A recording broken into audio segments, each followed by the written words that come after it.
California ਦੇ East ਵੇ ਏਰੀਏ ਦੇ ਵਿੱਚ ਬਹੁਤ ਵੱਡੀ ਗਿਣਤੀ ਦੇ ਵਿੱਚ ਹੋਟਲਸ ਬੰਦ ਹੋ ਰਹੇ ਆ। ਜੀ। ਸੈਨ ਫਰਾਂਸਿਸਕੋ, ਈਸਟ ਵੇ ਕਹਿੰਦੇ ਵੀ ਬਿਜ਼ਨਸ ਬਹੁਤ ਸਲੋ ਚੱਲ ਰਿਹਾ। ਉੱਤੋਂ ਸਭ ਤੋਂ ਵੱਡੀ ਹੋਮਲੈਸਨੈਸ ਦੀ ਪ੍ਰੋਬਲਮ ਆ।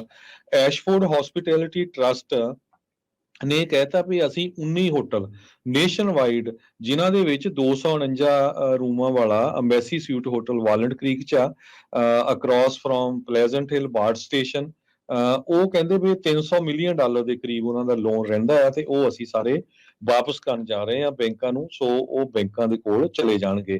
ਬੌਬ ਲੈਂਸ਼ੇਡ ਕਰਕੇ walnut creek chamber of commerce ਦੇ ਆ, ਉਹ ਕਹਿੰਦੇ ਹਜੇ ਤੱਕ ਅਸੀਂ ਐਸ਼ਫੋਰਡ ਟਰੱਸਟ ਵਾਲੇ ਲੋਕਾਂ ਦੇ ਨਾਲ ਗੱਲਬਾਤ ਤਾਂ ਨਹੀਂ ਕੀਤੀ, ਪਰ ਇਹਦੇ ਨਾਲ ਹੁਣ ਜੌਬਸ ਵੀ ਬਹੁਤ ਸਾਰੀਆਂ ਜਾਣਗੀਆਂ। ਇਹ ਹੋਟਲ ਬੰਦ ਹੋਊਗੇ, ਚੱਲਣਗੇ। ਈਸਟ ਵੇ ਹੋਟਲ ਦੀ ਜੇ ਗੱਲ ਕਰਦੇ ਜਾਈਏ ਤੇ ਈਸਟ ਵੇ ਦੇ ਵਿੱਚ ਕੋਰਟਯਾਰਡ ਮੈਰੀਅਟ ਹੋਟਲ, ਰੈਜ਼ੀਡੈਂਸ ਇਨ, ਦੋਨੋਂ ਨਿਊਯਾਰਕ ਦੇ ਵਿੱਚ, ਬੇ ਏਰੀਏ ਦੇ ਵਿੱਚ। ਇਸੇ ਤਰ੍ਹਾਂ Courtyard by Marriott at Auckland airport.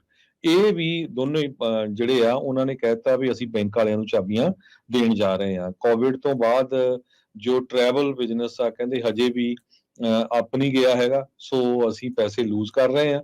ਇਸ ਕਰਕੇ ਜੋ ਇਹ ਹੋਟਲਸ ਹੈਗੇ ਆ ਵਾਪਸ ਬੈਂਕਾਂ ਨੂੰ ਜਾ ਰਹੇ ਹੈਗੇ ਆ। ਜੀ। ਵਾਲਨਟ ਕ੍ਰੀਕ ਦੇ ਵਿੱਚ ਵਿਜ਼ਟਰ ਬਿਊਰੋ ਪ੍ਰਮੋਟ ਕਰ ਰਹੀ ਆ ਹੋਟਲਸ ਨੂੰ, ਤਾਂ ਕਿ ਉੱਥੇ ਯੰਗ ਸਪੋਰਟਸ ਜਾਂ ਕਾਲਜ ਸਪੋਰਟਸ ਦੇ ਫੈਨ ਰਹਿ ਸਕਣ। ਪਰ ਓਵਰਆਲ ਕਹਿੰਦੇ ਸਰਵਾਈਵ ਹੋਣਾ ਇਹਨਾਂ ਦਾ ਲਈ ਹੁਣ ਕਾਫੀ ਔਖਾ ਹੋਇਆ ਆ। ਪਿਛਲੇ ਦਿਨਾਂ 'ਚ ਆਪਾਂ ਖਬਰ ਸਾਂਝੀ ਕੀਤੀ ਸੀ, ਸੈਨ ਫਰਾਂਸਿਸਕੋ ਦਾ ਸਭ ਤੋਂ ਵੱਡਾ ਜਿਹੜਾ ਹੋਟਲ, ਜਿਹਦੇ 3000 ਦੇ ਕਰੀਬ ਰੂਮ ਸੀ, ਉਹਨਾਂ ਨੇ ਵੀ ਜੋ $1.6 ਬਿਲੀਅਨ ਦਾ ਲਿਆ ਸੀ, 750 ਮਿਲੀਅਨ ਦਾ ਲੋਨ ਰਹਿੰਦਾ, ਉਹਨਾਂ ਨੇ ਵੀ ਬੈਂਕ ਵਾਲਿਆਂ ਨੂੰ ਚਾਬੀ ਆਪਣੀ ਦੇ ਦਿੱਤੀ ਆ। ਜੀ, ਜੀ, ਜੀ। ਅਗਲੀ ਖਬਰ ਦੇ ਵੱਲ ਵਧੀਏ ਤੇ ਰੁੱਖ ਕਰੀਏ ਲਾਸ ਐਂਜਲਸ ਦਾ। ਕਈ ਵਾਰੀ ਆਪਾਂ ਪੁਲਿਸ ਅਧਿਕਾਰੀਆਂ ਦੀ ਆਲੋਚਨਾ ਵੀ ਕਰਦੇ ਹਾਂ ਜਦੋਂ ਉਹ ਡਿਊਟੀ ਦੇ ਦਰਮਿਆਨ ਆਪਣੀ ਡਿਊਟੀ ਤਨਦੇਹੀ ਦੇ ਨਾਲ ਨਹੀਂ ਕਰਦੇ ਜਾਂ ਕੋਈ ਗੜਬੜੀ ਕਰਦੇ ਆ, ਪਰ ਉਹਨਾਂ ਦੀ ਡਿਊਟੀ ਔਖੀ ਵੀ ਬੜੀ ਆ।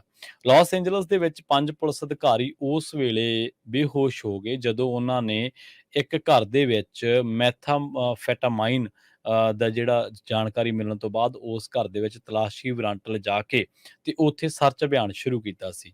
ਅਧਿਕਾਰੀ ਜਦੋਂ ਇਸ ਘਟਨਾ ਦੇ ਨਾਲ ਸਿੱਝਣ ਗਏ ਤਾਂ ਇਹ ਜਿਹੜੀ ਘਟਨਾ ਵਾਪਰੀ ਹੈ ਸਾਊਥ ਵੈਸਟ ਡਰਾਈਵ ਤੇ 4th ਐਵੀਨਿਊ ਦੇ ਲਾਗੇ ਵਾਪਰੀ ਹੈ।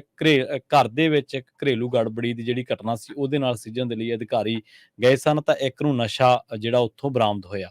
ਉਸ ਤੋਂ ਬਾਅਦ 4 ਅਧਿਕਾਰੀਆਂ ਨੂੰ ਜਿਹੜਾ ਉਹ ਸਿਡਰਸ ਸਿਨਾਈ ਲਿਜਾਇਆ ਗਿਆ ਤੇ ਦੂਜੇ ਨੂੰ ਕਿਸੇ ਹੋਰ ਹਸਪਤਾਲ ਦੇ ਵਿੱਚ ਲਿਜਾਇਆ ਗਿਆ, ਤੇ ਪਤਾ ਲੱਗਿਆ ਕਿ ਉਹਨਾਂ ਦੀ ਜਿਹੜੀ ਫਿਜ਼ੀਕਲ ਐਕਟੀਵਿਟੀ ਸੀ ਉਹ ਬਹੁਤ ਜ਼ਿਆਦਾ ਸਲੋ ਹੋ ਚੁੱਕੀ ਸੀ, ਤੇ ਹੁਣ ਉਮੀਦ ਕੀਤੀ ਜਾ ਰਹੀ ਹੈ ਕਿ ਉਹ ਜਲਦੀ ਹੀ ਠੀਕ ਹੋ ਜਾਣਗੇ। ਇਸੇ ਦਰਮਿਆਨ ਪੁਲਿਸ ਦਾ ਕਹਿਣਾ ਇਹ ਹੈ ਕਿ ਅਸਪਸ਼ਟ ਹੈ ਕਿ ਕਿਸੇ ਨੂੰ ਮੀਡੀਆ ਰਿਪੋਰਟਾਂ ਦਾ ਕਹਿਣਾ ਹੈ ਕਿ ਅਸਪਸ਼ਟ ਹੈ ਕਿ ਕਿਸੇ ਨੂੰ ਹਿਰਾਸਤ ਦੇ ਵਿੱਚ ਲਿਆ ਗਿਆ ਜਾਂ ਗ੍ਰਿਫਤਾਰ ਕੀਤਾ ਗਿਆ ਜਾਂ ਨਹੀਂ। ਚਸ਼ਮਦੀਦ ਜਿਹੜੇ ਨੇ ਉਹਨਾਂ ਤੋਂ ਜ਼ਰੂਰ ਪੁੱਛਿਆ ਗਿਆ। ਉਹਨਾਂ ਨੇ ਇਹ ਗੱਲ ਜ਼ਰੂਰ ਦੱਸੀ ਕਿ ਇੱਥੇ ਪੁਲਿਸ ਅਧਿਕਾਰੀ ਆਏ ਸਨ, ਉਹਨਾਂ ਨੇ ਸਰਚ ਵਾਰੰਟ ਵੀ ਉਹਨਾਂ ਕੋਲ ਸੀਗਾ ਤੇ ਉਹ ਘਰ ਦੇ ਵਿੱਚ ਸਰਚ ਕਰ ਰਹੇ ਸਨ, ਤੇ ਅਚਾਨਕ ਉਹਨਾਂ ਦੇ ਵਿੱਚੋਂ 5 ਜਣਾਂ ਦੀ ਜਿਹੜੀ ਸਿਹਤ ਆ ਉਹ ਵਿਗੜ ਗਈ। ਪਤਾ ਲੱਗਿਆ ਕਿ ਉਹ ਫੈਟਾਮਾਈਨ ਦੇ ਸੰਪਰਕ ਦੇ ਵਿੱਚ ਆ ਗਏ ਸਨ ਤੇ ਉਸ ਤੋਂ ਬਾਅਦ ਉਹਨਾਂ ਨੂੰ ਹਸਪੀਟਲਾਈਜ਼ਡ ਕਰਵਾਉਣਾ ਪਿਆ। ਸੋ ਇਸ ਖਬਰ ਤੇ ਜਿਹੜੇ ਹੋਰ ਵੇਰਵੇ ਨੇ ਉਹਨਾਂ ਦੀ ਉਡੀਕ ਕੀਤੀ ਜਾ ਰਹੀ ਹੈ। ਜੀ।